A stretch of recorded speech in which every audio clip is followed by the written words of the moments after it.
Hello everybody, Reggie Time here, and today we're going to be looking at just 5 hands. I think they were all 3-bet pots from last night. No, one wasn't maybe. From hands I played last night on Coin Poker. I'm only looking at 5 hands because making 45-minute plus videos doesn't seem to be too popular. When I look at the analytics and I look at most other people's YouTube content, no one's out there making 45-minute videos. So I'm going to try and increase the frequency starting next week at which I make videos, but make them much shorter. So those of you who watch every minute of everything will still get a similar amount of content every week. But hopefully I won't be wasting quite as much time making 40-minute videos, which basically about 5% of my viewers get to the end of. So yeah, let's just get straight into the hands. This is I've played from Coin Poker. No spam. You all know the drill by now. If you want to get involved in these games, then give me a shout and we'll get you in them. So Ace King off, first hand table 2. We're doing it this way too. Looking at all 4 tables because it's just easier for me to do it this way than to for 0 and 1 table, and I think it makes the video quality better too. So hopefully it's going to be okay. We'll look at this table up here, table 2, the Ace King offsuit. We have a player who, this was their standard open size from all positions. I'd never seen this play before. Frito lay. They were at more than 1 table though, so who knows if they were a regular. I just say they were more than 1 table. They were at the end. Maybe this was too early in the session because no, at this point they're only at this table. So I thought they were a proper recreational player at this time. Eventually they ended up at 3 tables, but I still think they may be a recreational player. They'd open 4x, but later on in the session, although we didn't have this information at the time, obviously, they were opening 4x from the button to 3-handed, etc. So it's just their standard open size.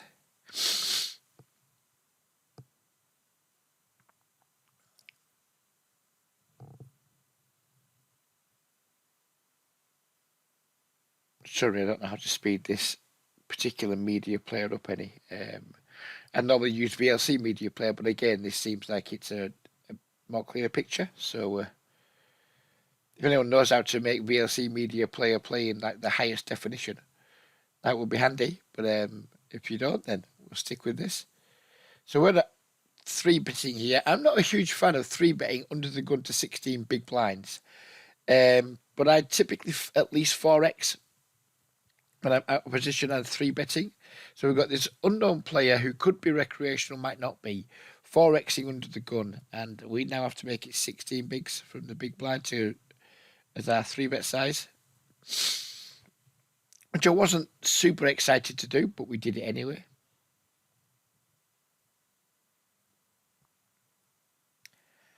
Our opponent calls. We get a not particularly exciting flop.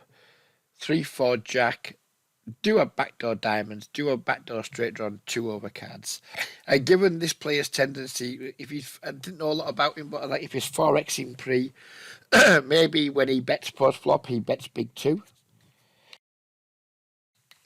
And I didn't want to face a big bet here if we checked. I mean, if we were putting against a sort of normalish reg here, who I thought maybe would bet like 10 big blinds if we checked, I would consider sometimes checking this flop with a view to not folding.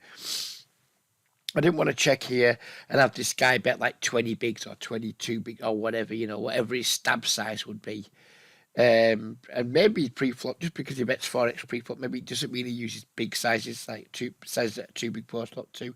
But I didn't know if he did or he didn't, and I didn't want to risk checking here and seeing him betting a size that just forces out of the pot with a hand that probably has some equity, if not is maybe the best hand still. So I elected to go with a kind of normal c-bet size here, if there is such a thing as a normal c-bet size in a 3-bet pot for 16 big blinds. No, just about quarter pot, just under quarter pot, maybe just about quarter pot. Our opponent called pretty quickly, didn't think too much about it. We get a pretty bricky turn. But we can still be ahead of some of his range that continues on the flop versus that sizing. And for the same reasons as the flop, where I didn't want to check, have him just bet too big and blast me at the pot, I elected to go for another block bet here And I don't know if that's a good idea or not. Do we just give up here? Do we just check and hope it goes check, check? Um, I wasn't sure about this spot really. I think because we bet small on the flop and he's just called, it kind of encourages us to want to continue betting. And I'm not sure that's a good thing. But anyway, I don't just want to check fold. We, after having a quarter pot C bet folded, quarter pot C bet called. So I remember I ended up going around quarter pot again. But I don't know. That could be really bad.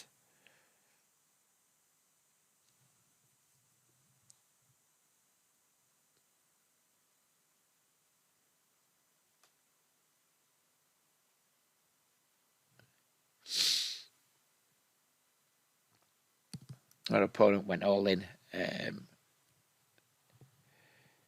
And I think at this point there's nothing we can do. We've just been shafted. I think calling here would be remarkably reckless.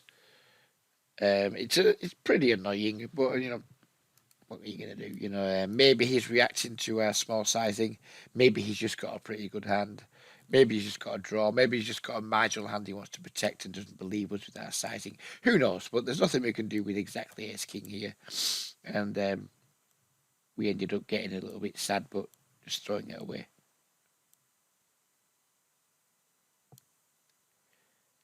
Come on, Reggie, get on with it. You never call in, son. Wish I knew how to speed this up. It's meant to be a quick video, this.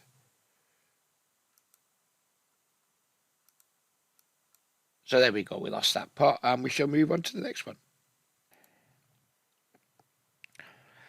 So this next spot's going to be on table 2 again up here. This guy seems to play every night. He's Italian. I was speaking to him the other night. He was a bit paranoid about bots being on the site. Whether there is or there isn't, I don't know. But I do know that he was saying that he got a refund the other night from the site for $300 something. So who knows? Maybe he's lying. Maybe he's not. But either way, if there are some bots on the site, then they've been detected, and he's been. I think it's way more likely than them being bots. It's going to be people using RTA if there's anything. But who knows? It could be something, could be nothing. But yeah, he's a Italian regular, or he plays from Italy at least, which is a good thing because it does demonstrate that people from all over the world are playing on this site, and you're not just up against people from countries who you play against on your mainstream sites. But the most important thing to say about this guy is, even though he's a regular and he does pretty well in the rake race leaderboards, it's an odd bod. He plays a very unorthodox style. For example, he like a full six max table under the gun and middle position. He's just limping in with his entire range. Not a wide range, but he's limping his entire range. He does some weird stuff post flop, over betting mostly just for value. I haven't yet found him or like either called him down with his over bets or seen someone else call his over bets and not just have like pretty strong hand. I think he's kind of like a nut peddler, but that's the limping pre. Yeah, I think he's just sort of guy who just wants to get to post flop and make the nuts, then bet big. That's my read on him. Don't think he's. I mean, he plays, pretty much every table that's going in on the graveyard shifts. So he's definitely a regular, but he's got my orange tag. He's unlikely to get more than that because I think he's got some very, very obvious leaks to his game. So he opens blind versus blind 2.5x. This is his standard open. He does sometimes use some different sizes, but this is the one he uses most. I rolled for this between a 3-bet and a call because I do know that like these sort of hands, ace 3 off and what have you, can sometimes be 3-bets. So we rolled a call. So yeah, where we are, we've got bottom pair here and a backdoor nut flush draw. So we're not going anywhere. We're going to just call this flop. No reason to do anything else.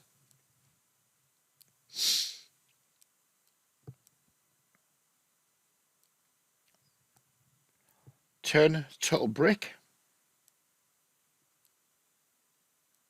Our opponent checks. We quickly check back to see if we had the best hand against this player. I think if he had a really strong hand on the turn, he would just continue barreling. He doesn't strike me as the type of player who gets tricky. I think if he had a hand, if he had 2-pair plus, he would certainly bet. I think if he had a decent king, he would probably continue betting still. So when he checks the turn and caps himself, I'm not saying we think we definitely have the best hand. We might not. He could easily still have a hand like pocket queens, pocket jacks, pocket tens, maybe some weak king X, king 5 suited, something like that. But I think when he checks the turn, he's usually either just giving up or pot controlling. I don't think he's like super strong. So that was my read going into the turn. And on the river, we're about to see him. He makes this like half pot block size thing. And given that I am confident that when he has strong hand, he just likes to bet big for value, both in and out of position. And given he's kind of checked the turn, and my read that he doesn't check the turn with strong hands, all of it together came to me to be like, he's either got a bluff or he's got a weak made hand, something like a weak king X at this point. Maybe he bets pocket queens this way. Maybe he bets pocket like under pairs, not just pocket queens, but like jacks, queens through tens. Maybe he plays them this way too. I don't think he plays like stronger ace highs that pre-flop that have missed. I don't think he like ace queen. I don't think he would do that very often with this hand. I think this is primarily going to be value. Maybe some bluffs in there, but like primarily like him going with thin value. So I don't think we can call and win, but I do think we can raise and win. So my issue then was like what size, because we've all been in this spot a million times where we get to the river, we think our opponent's relatively capped. They make a bet. We have a key blocker. We decide to go for a raise, and then they call us anyway. We've all done it a million times. I've done it a trillion fucking times, and it puts you off doing it. But what is the point in playing the game? What is the point in like trying to improve at the game if you have pretty strong reads on people, and then you don't try to do something about that? So I think we still need to continue to try and find like raises in spots where we think our opponents are weak or capped, but we don't beat some of their range still. So what size do we go? And in the past, typically I would have gone like just a 22 bigs here, 20 bigs, 22. Oh, I'll just go 4x. It doesn't seem to get the fucking job done anywhere near enough. So I decided to go with a fucking bonkers size. Like not just really like call this motherfucker. I think if I raised to 20, I almost hovered over the call. But like if I raised to 20 bigs, I think you're just gonna side call with all these king X. I don't think many players fold king X on this river when we make it 20x, like 20 blinds to go. So I just went completely potty and went up to 40 bigs, and this could be a massive, massive overplay. I don't know this. Before we see the outcome of the hand, is this just a massive fucking punt? If you don't mind the raise size, what size would you have gone? Because this could be a huge punt. I don't know. It doesn't feel like it is. We've got the nut blocker. We block a set of threes, which I don't think he ever has. Don't know how relevant that is. Probably not particularly relevant at all. And we have a read that he's capped himself on the turn with his basically all of his bet sizings. He went like half pot flop, was it? Check turn, half pot river. It's not a strong line by anybody. And with this player in particular, who I think I'm quite familiar with, I was even more confident it's not a line that represents huge strength. So I think like when I put all the pieces together, I think bluff raising this river is fine. But I have no idea if this sizing is too big. This is just very much, I'm going to bluff raise this river, but I don't trust anyone to just fold if I make it 20 bigs here. So I decided just to go with a fucking monster. But are we spending too much money on our bluff here, basically? That's the question. Our opponent very quickly folded, which kind of like validated my read. But yeah, I'm not sure if I spent a little bit too much money there. Well, I didn't because I won the hand. But generally speaking, am I spending too much money on that bluff there? So now we are down looking at this hand on table 4 is King 9 of Diamonds.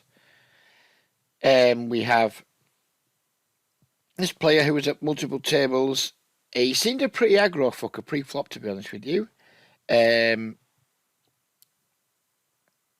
4-bet me a couple of times at other tables. He didn't appear to approve of folding to 3-bets very often, to be completely honest with you. But we go with a 3-bet. I think I had a pretty clear 3-bet on the button versus a cut-off opener, especially as someone who's pretty fucking active.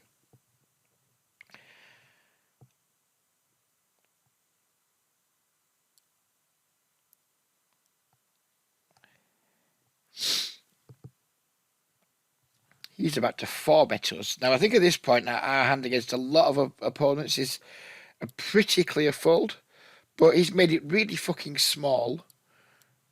And he 4-bet me a couple of times already. And as much as I'm trying to improve my pre-flop and trying to play closer to theory, I think this is just like a pure fold. And I think I should have pure folded, but I was very much, I rolled a fuck you basically. I think this is pure fold, but he's made it quite a small size. He clearly he does well. Not I couldn't say he clearly has like 4-bets in him. We're only like 36, 37 minutes into the session here. I've never seen him before, but it is like I think. Was this the third time he'd 4-bet me? It was definitely at least the second time he'd 4-bet me. Maybe the third time he'd 4-bet me. Yeah, so I just rolled a fuck you. This is a mistake from this is a mental game mistake from me because if something to pure fold, it's just a pure fold. But as I say, we rolled a fuck you, and we called because I could do whatever the fuck I want. It doesn't mean to say it's a good thing, but I can do. No one's stopping me. I could go all in if I wanted to. I could click it back to fucking the minimum. Nobody can stop me. I can do whatever I want because it's a free world. Well, it's a free country. We ended up calling though because I'm a fucking look. You can see I went to the fold because I know it's pure fold, but I decided to call anyway because I'm a cunt. We get the Jack 10-9 flop. He checks. We're about to check back because doing anything else would be fucking ridiculous.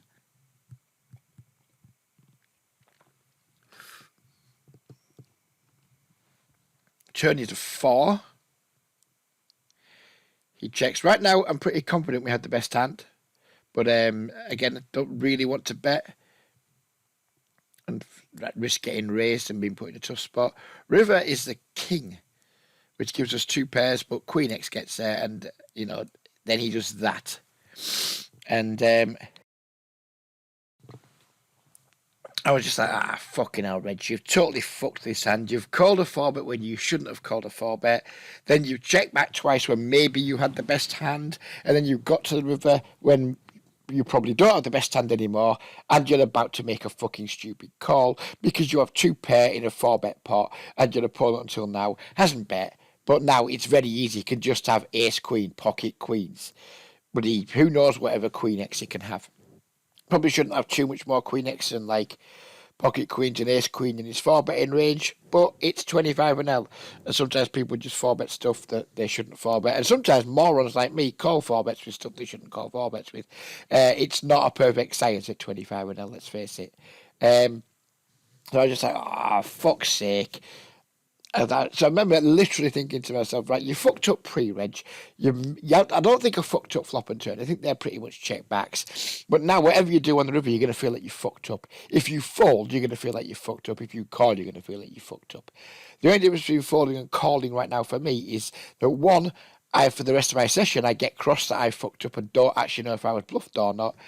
And if I call, you know, at least I buy my sleep. And I am a bit of a station in these spots. And I was like, well, maybe he just has ace king and just he's going for some thin value. Blah, blah, blah, blah, blah. I convinced myself to call because I'm a fucking idiot.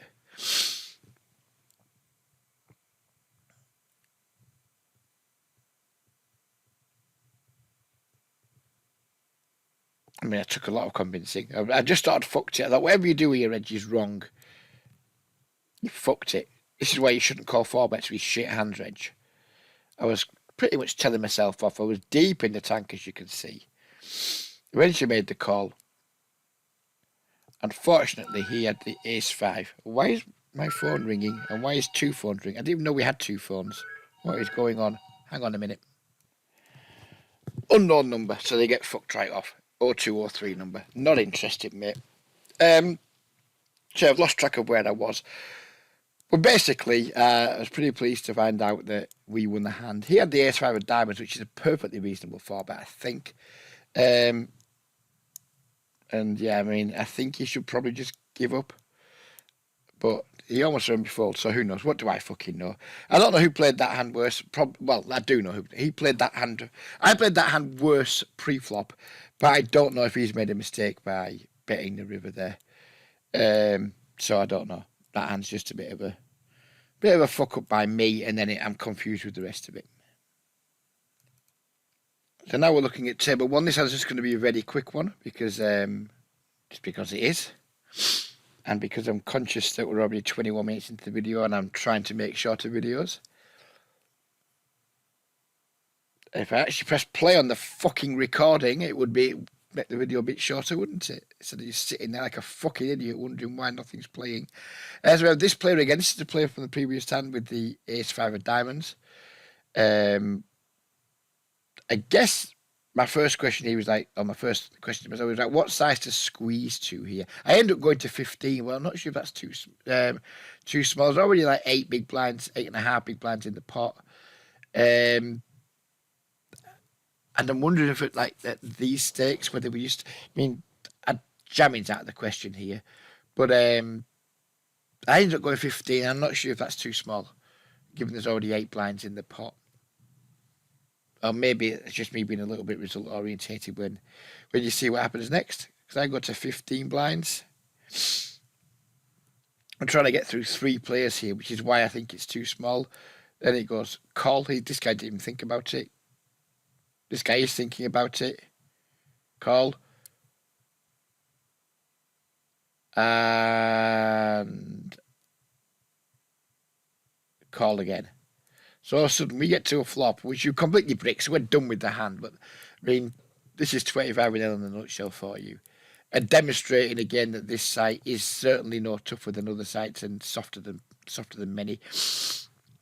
We get to a flop with 60 big blinds in the pot, and like I'm just left with my little shriveled up cock in my hand. It was a fucking shambles of a situation. I mean, maybe if we make it 20 pre, we still just get at least one caller. I don't fucking know. But I'm just not sure about these, like, in multi-way squeezed pots. Do we just have to go with some outlandish sizings? 15, it felt a bit too small when I was doing it. And then when I got 3 callers, like, yeah, definitely too small, Rich. We just play the rest of the hand through. We're going to do check folding, but the hand, does get a bit spicy. And we just end up check folding because, well, what else can we do?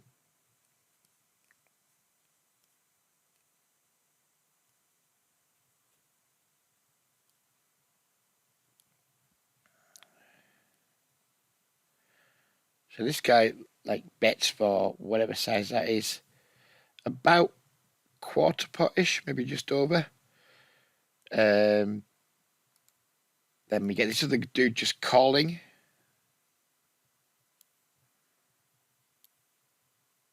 Then this dude goes all in. And I'm like, what the actual fuck is going on here? How can 3 people all have a piece of this in a 3-bet pot? I was like, fucking hell, I'm just gone. Clearly, I've got no decision whatsoever. I just fold. This dude snap calls. And wait till you see his hand. He just absolutely snap calls 143 big blinds off.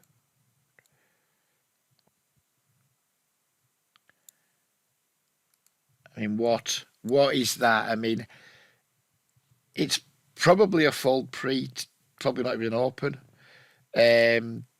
It's certainly a fold to the 3-bet when there's 2 people to act behind you. And the flop, yeah, I get he's got a double gut shot on the flop. But he's gone bet called all in. I mean, come on, mate. Is this reasonable? Is it close to reasonable? I mean, he was quitting all his tables, so maybe he was just like throwing a Hail Marys last hand. He'd only just left this table. In a moment, he's just about to leave this one. So maybe he was just like throwing one last mad Hail Mary before he quit his session. I hadn't noticed anything at any tables that could have made him tilted, but I mean, totally unreasonable in my opinion. And he got duly punished. And this guy dragged down a huge pot. But yeah, I mean, the question there is pre-flop when it's gone raise, call. Do we just get like? I think we've got to like really tone down our squeeze frequencies. We just can't be squeezing our frequencies there. We just have to use like really good hands. And I think Ace King is a really good hand. So not my hand. I think my hand selection is nothing wrong with that. That's not what I'm questioning. It's the sizing. You know, there's like 8.5 blinds dead in the pot. Do we just need to turn our hand into like a 4-bet size rather than like instead of using a large 3-bet, do we go to a small 4-bet? Do we go to like 18, 19, 20 bigs, something like that, something like 2.5 times the size of the pot? So if it's 8.5 blinds in the pot, do we go to like 20, 21 blinds rather than 15 blinds? That's the only question I've really got about that hand. Answers on the postcard, please. So this is going to be the last hand of the video. Up on table 1 again versus the regular, who I'm not a huge fan of. He's opened the button to 3x. We rolled here because we have a hand that can go either way. We rolled, and this time we're going to roll a 3-bet. I think this is pretty much a coin flip whether we 3-bet or not, which I didn't realise until I started putting a bit more work into pre-flop. I just thought this would usually be a call. It's only recently I've started 3-betting this hand versus button. I just always assumed it was such a pretty hand that didn't want to face 4-bets, that we just like pure call with it. No edge. Getting the 20 fucking 22s, you fat dickhead. So we rolled a 3-bet and we did it because we just do what we're told these days. And we press the RNG thing and we do as it tells us, rightly or wrongly, because who knows if I'm even getting the frequencies close to correct. We flop ourselves a mandatory c-bet board, in my opinion. King 8-5, pretty good board just to c-bet. We have the added benefit of having a front door flush draw and a back door straight draw. It seems like a very easy c-bet to me. Turn is an 8, which I don't think is great, and I don't think it's a particularly good barrel card. The question is, do we want to barrel this exact hand? I think in general it's not a great barrel card. I think if we do want to barrel, we probably only want to use smaller sizes because, you know, like, wouldn't really see the point in going a large size here. We don't need to go a large size to get all in. If we wanted to get all in here, we could just very easily go like half pot turn, shove river. If we wanted to go geometric, what would we want to do? Probably like 22, 23 bigs. I don't know exactly off the top of my head, but I think we're at 22 bigs. He called. That would put what? 44, 80 in the pot. And then we'd be left with 60 on the river. Yeah, maybe it's like 22, 23 bigs would be close to being geometric.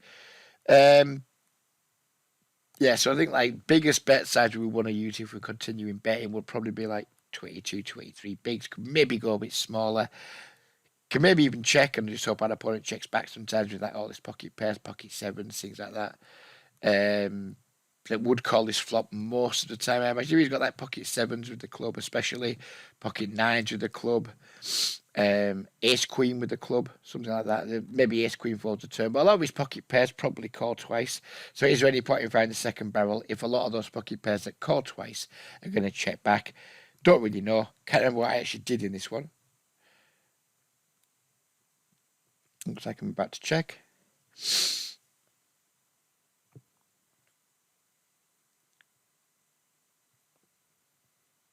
Our opponent checks back, and we river a club. So my read on this opponent, which we talked about earlier, is I think on the turn, if he has a strong hand, if he has 8x, if he had pocket fives, we saw he played pocket fives the previous hand. Now, don't get me wrong, that was a multi-way pot. There's tons of money already in there, and he raised a flop. But I think this guy just fast plays value. And so when he checks back on the turn, I don't think he has a particularly strong hand. I think his range Could be some things like King Jack suited, pocket tens, pocket nines, pocket sevens that's now got there. Maybe some backdoor spade type things. I think maybe his backdoor spade things just better. Maybe they're the ones. If he's going to have some bluffs, maybe his backdoor spades are his turn bluffs. But yeah, basically, I think we get to this river, and unless he's got pocket sevens exactly, I think we probably have the best hand.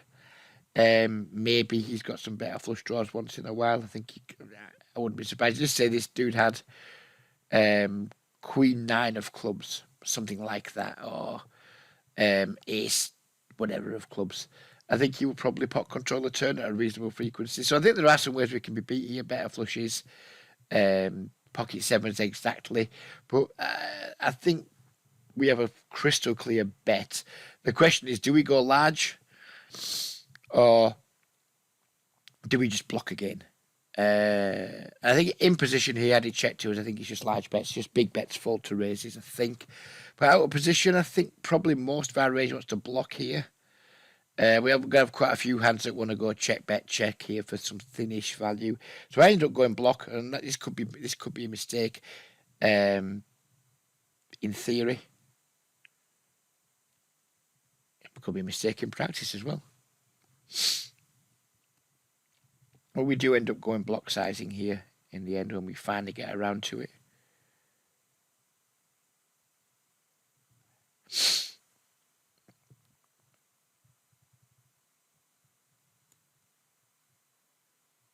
Our opponent calls and we win the pot. So we don't get to see on this site what he had. So I was pretty pleased with that outcome. But my question from that hand basically, well, two questions. Number one, do we continue barreling the turn? Because even though I don't think it's a good turn card for us to barrel, our range doesn't really want to barrel that turn too often, I don't think. Maybe it does. Maybe I'm talking right out of my fucking ass. But the 8 doesn't sound like a good barrel card. So, number one, should we just continue barreling the turn with a hand that doesn't have any showdown value but does have some equity still when called, unless it's drawing dead to a full house, of course. And the second question is, when we get there with the flush on the river after our opponent checks back, who I think is relatively face up, do we still just block the river, or against this opponent who we think is relatively face up, can we size up a little bit and just try and get some extra value from his calls? Because I know the guy can be a bit sticky. So maybe he's just got pocket nines, especially pocket nines to the club. Maybe he just calls that if we go twice as big. Maybe if we go 2/3 pot, maybe he calls that. Maybe if we go 75% pot, maybe he calls it with all his bluff catchers. Who knows? So yeah, they're the questions from that hand. 32 minutes. This has not been anywhere near as short as the video as I wanted it to be. But never mind. It is what it is. Hope you guys enjoyed it. Hope some more of you reach the end of it with it being shorter. And if you have reached the end of it and you do like the look of this site and these games, then please do get in touch with me via email, via the Facebook group, etc. And I can help you get into these games. I would just put an affiliate link under the video, but I'd rather people contacted me first so we can have a discussion about how things work on the site. The way you get your rate back, you have to buy CHP and then do rates taken out. It's a little bit confusing at first, but an old boomer like me totally understands it now and thinks it's a completely fine system. It actually makes sense in some ways. So yeah, rather than just like spam a link out there, I like to make sure that people are tagged correctly and they're going to be getting their full rate back. And if you want the extra 10% rate back, you definitely need to talk to me, because we need to know who you are, what your username is, so you can be sent that at the end of the month, because the extra 10% is a manual adjustment made by the affiliate. It's not something that the site do. So yeah, there's no point me putting an affiliate link beneath the video. So please do get in touch with me either via Facebook, via the YouTube comments section, via email, which my email is beneath the video. Get in touch if you want to get in the games, and I will help you into them relatively quickly. We'll leave it there. There won't be another video now until Monday, but I'm hoping next week to maybe do daily videos Monday through Friday. Hopefully, well, this has gone too long now. I'm going to try and just do like 20-minute videos. If that means we're going to do, I'll probably do is just record all this raw footage like this, and then just record for 20 minutes, and that's it. If we get 2 hands, we get 2. If we get 3, we get 3. Because I've done 5 hands here, and it's taken too fucking long. But yeah, it's taking even longer now because I'm fucking moaning at myself.